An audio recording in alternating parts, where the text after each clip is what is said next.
Welcome to our deep dive.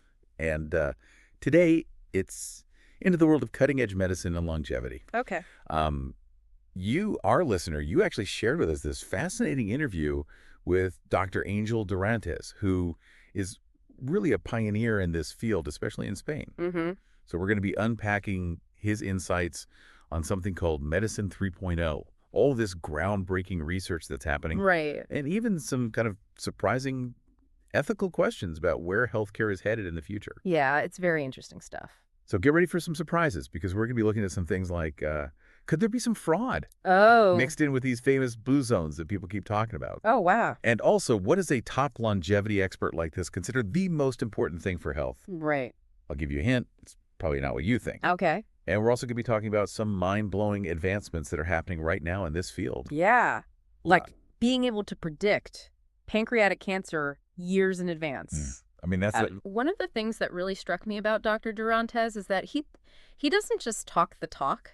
He really walks the walk as well. right. He brings a wealth of experience to the table. Yeah. He started out in sports medicine and then became an early adopter of anti-aging and longevity medicine. Interesting. He even trained in the U.S. and brought those cutting-edge ideas back to Spain, where he founded several clinics. So he was kind of ahead of the curve there. Yeah, he's really been at the forefront of bringing these concepts to Spain. Well, and that leads us right into, he talks about this shift Yeah. from medicine 2.0 to medicine 3.0. Mm-hmm. Can you break that down for us a little? Absolutely. So Medicine 2.0 is basically the way many of us still experience healthcare today. You wait until something goes wrong, and then you go to the doctor and they treat it. Whereas Medicine 3.0 is all about getting ahead of the curve, Right. focusing on preventing those age-related issues like decline and disease before they even start. Okay, so it's preventative. Exactly. It's a totally different approach. And throughout the interview, Dr. Durantes uses a variety of terms for this, like preventative medicine, for healthy aging, longevity medicine, Sure. age management medicine, all these different terms. But they're all kind of pointing to the same thing. Yeah, they all point to the same proactive approach. Okay, so then how do we go about stopping this age-related decline and disease before it starts? Well, that's where the concept of the 9 hallmarks of aging comes in. Right. Dr. Durantes talks about the groundbreaking work of Dr. Carlos Lopez Otin, Mm-hmm. who identified these hallmarks as the fundamental processes that drive aging Oh, wow. at the molecular and cellular levels. Okay. So basically imagine these hallmarks as kind of weak spots in our body's defenses against aging. Interesting. Scientists like Dr. Otin are studying them and trying to develop ways to strengthen those defenses. So it's like targeted. Exactly. And by doing that, they hope to potentially slow down or even reverse the aging process. Wow, that's incredible. And he mentioned some other longevity heroes that he admires. He does. He actually mentions quite a few. Yeah, I mean, he's got this whole roster. It's a really impressive group of people. Like, who are some of the names? Well, there's Peter Attia, who, like Dr. Durantes, is a big believer in the power of lifestyle interventions. Okay. And then there's Brad Stanfield, who's a gifted science communicator. He's doing great work Yeah. getting this information out there in a way that people can understand. Right. Then you have folks like Abraham Morgentaler and Rebecca Glazer, who focus on hormone health. Oh, interesting. And a bunch of others working on different aspects of aging, like Right. cellular senescence and telomeres. It's really fascinating. And it sounds like there's a lot of exciting work happening in this field. Oh, absolutely. And it's not just happening in labs either. Really? Dr. Durantes actually attended this Abundance 360 Longevity Summit, What's that? which is all about environment in this cutting-edge science. Oh, wow. So people are putting money into this. Oh, big time. He was actually a bit skeptical at first, Right. but he came away from the summit totally blown away by what he saw. So what were some of the things that stood out to him? Well, one of the things that really impressed him was the research on partial cellular reprogramming using something called Yamanaka factors. Yamanaka factors. Have you heard of those? I've heard of them, but I don't really know what they are. So basically, scientists are figuring out how to partially reset the age of cells, Wow. essentially turning back the clock. Like Benjamin Button. Exactly. It's mind-blowing stuff. They're even talking about the potential for industrialized stem cells, Oh, wow. which would be a huge breakthrough for regenerative medicine. So it sounds like they're really making progress in slowing down or even reversing aging. They are. There's definitely a sense of momentum in the field. That's amazing.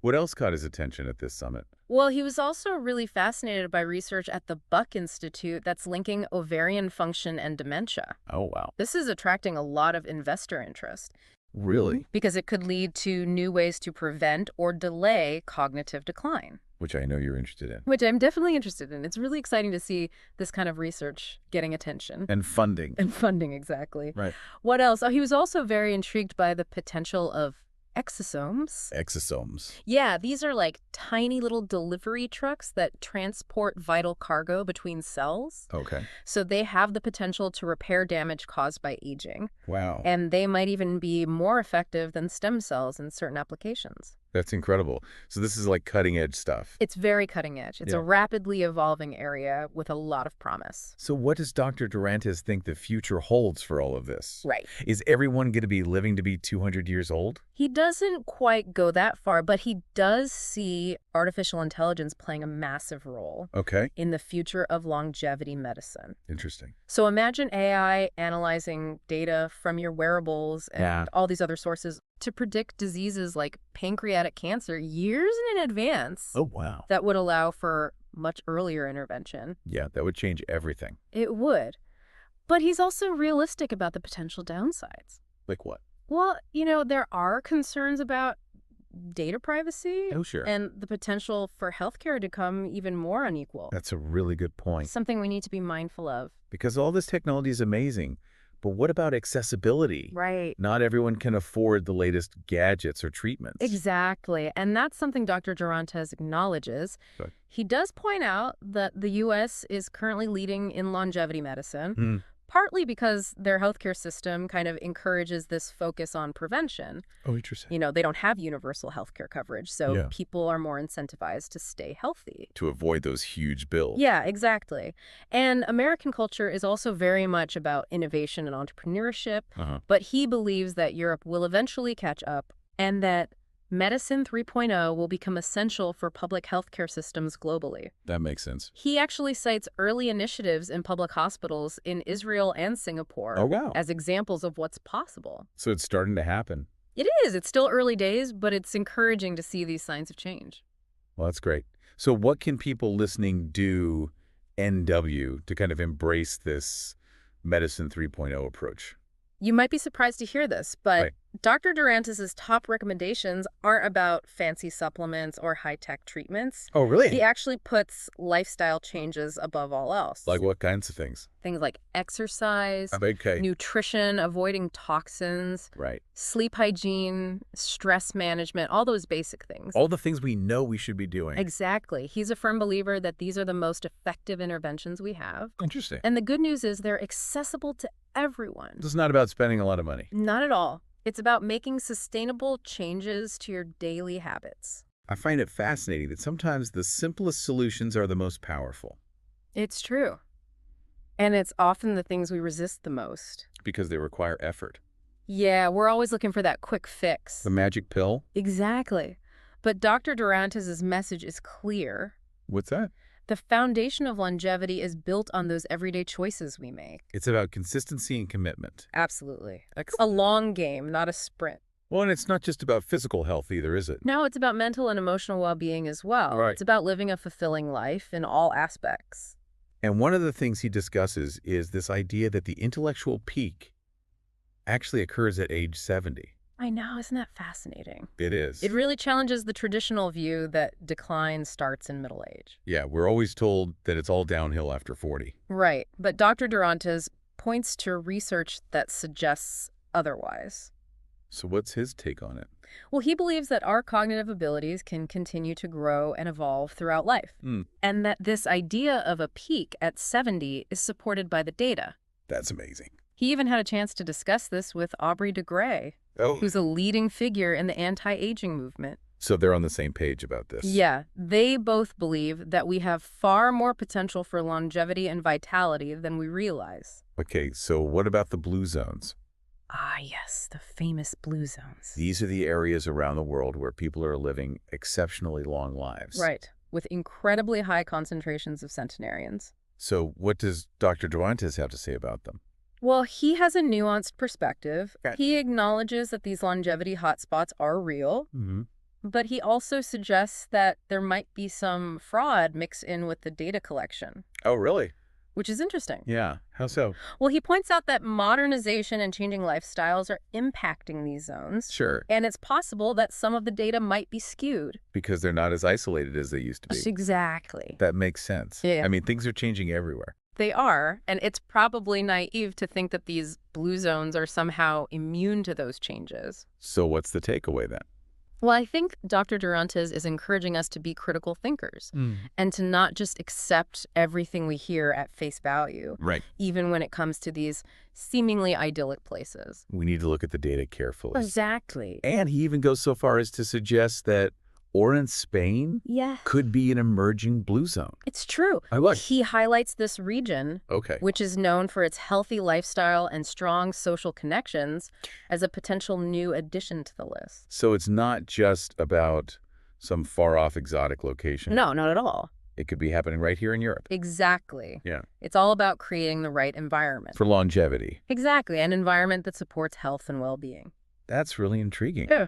And speaking of aging, are there any periods in life that are particularly critical, according to Dr. Durantes? Well, he cites research suggesting that ages 44 and 60 are especially important. He links this to the theory of programmed aging. Programmed aging. Yeah, the idea that our bodies might be programmed to decline after a certain point. Oh, wow. That's kind of depressing. I know, but it's just a theory. Okay. And these ages also seem to coincide with significant shifts in DNA methylation patterns. DNA methylation patterns. What are those? Basically, these are chemical modifications to our DNA that influence how our genes are expressed. Okay, so they can affect how our bodies function. Exactly. And Dr. Durantes believes that these changes around ages 44 and 60 could be playing a role in the onset of age-related diseases. So those are kind of like critical periods to pay attention to. They are. And he particularly highlights the decade between 50 and 60 as being crucial for shaping later health. So what we do during those years really matters. It really does. It's like laying the groundwork for a long and healthy life.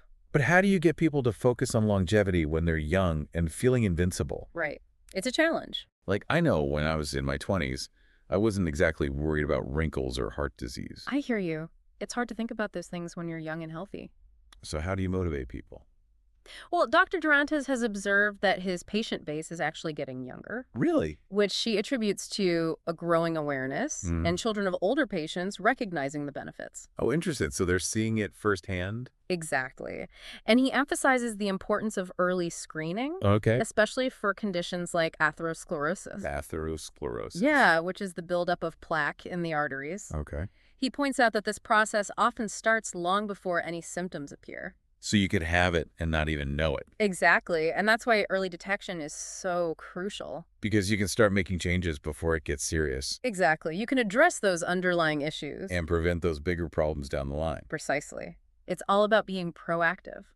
So what about the gut microbiome? Ah, the gut microbiome. Everyone's talking about it these days. Yeah. So seems like the key to everything. Well, Dr. Durantes acknowledges its importance, but he emphasizes that our understanding of it is still evolving. Okay. We know that diet and lifestyle changes can definitely improve the microbiome, Right. but we're still unraveling the exact links between specific microbiome compositions and various health outcomes. So there's still a lot we don't know. There is. We're still in the early stages of research. But it's definitely an area to watch. It is. It's a fascinating and complex ecosystem within our bodies. Well, this has all been very fascinating so far. It's been a great discussion. And I think we've just scratched the surface of Dr. Durantes' insights. We have. There's so much more to unpack. But before we dive deeper, Right. I think it's a good time to take a little break. Okay. And when we come back, we'll explore some of his more thought-provoking ideas about the future of aging. Sounds good. I'm looking forward to it. And it's really kind of shifting from this mindset of just accepting aging to one of actively shaping it. Yeah.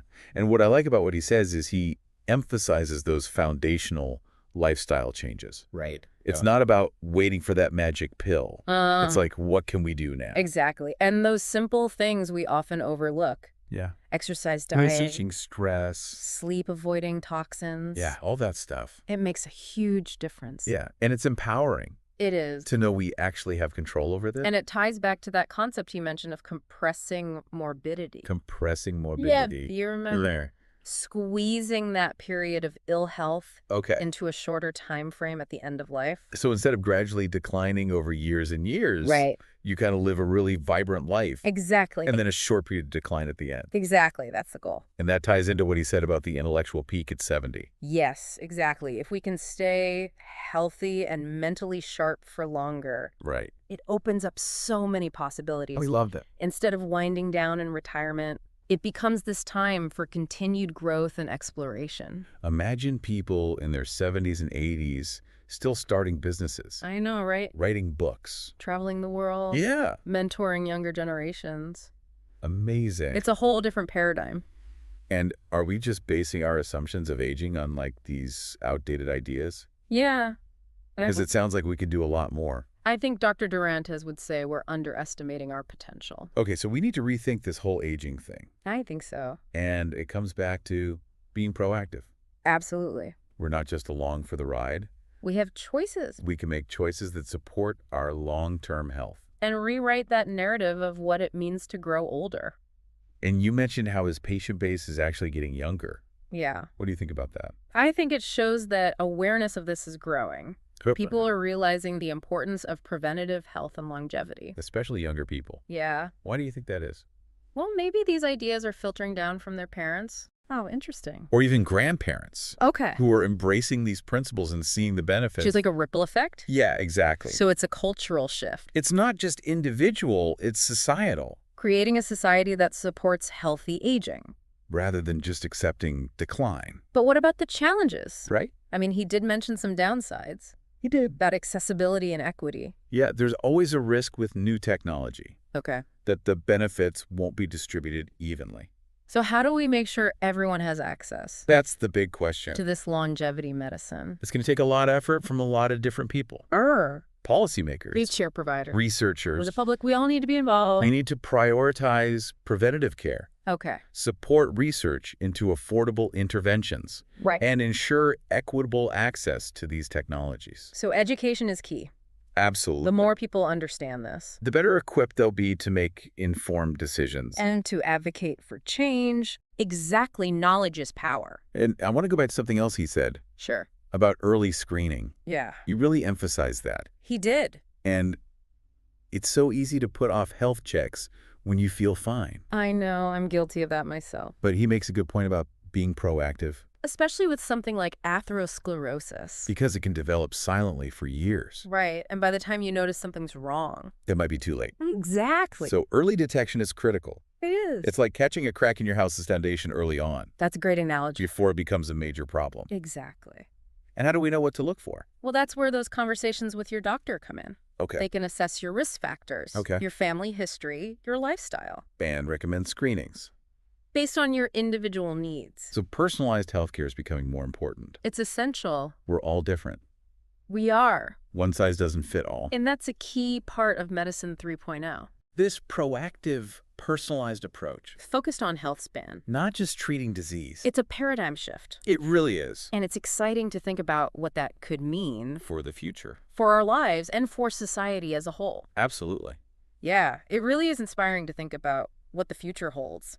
You know, if we can make these advancements accessible to everyone, it does feel like we're on the cusp of something big, like a whole new era in healthcare and aging. Yeah, I think so too. And this deep dive into Dr. Durantes' interview, it really highlights that shift. Yeah, he's definitely a visionary leader in this whole field. And for our listener, the one who brought us this interview, Right. I want to circle back to something we talked about earlier, that concept of compressing morbidity. Oh yeah, squeezing that period of ill health into a shorter time frame. Right, exactly. At the end of life, it's a powerful idea. It is. It really makes you think about how we want to spend those extra years if we're lucky enough to have them. Yeah, it really reframes the whole conversation about aging, doesn't it? Yeah. It does.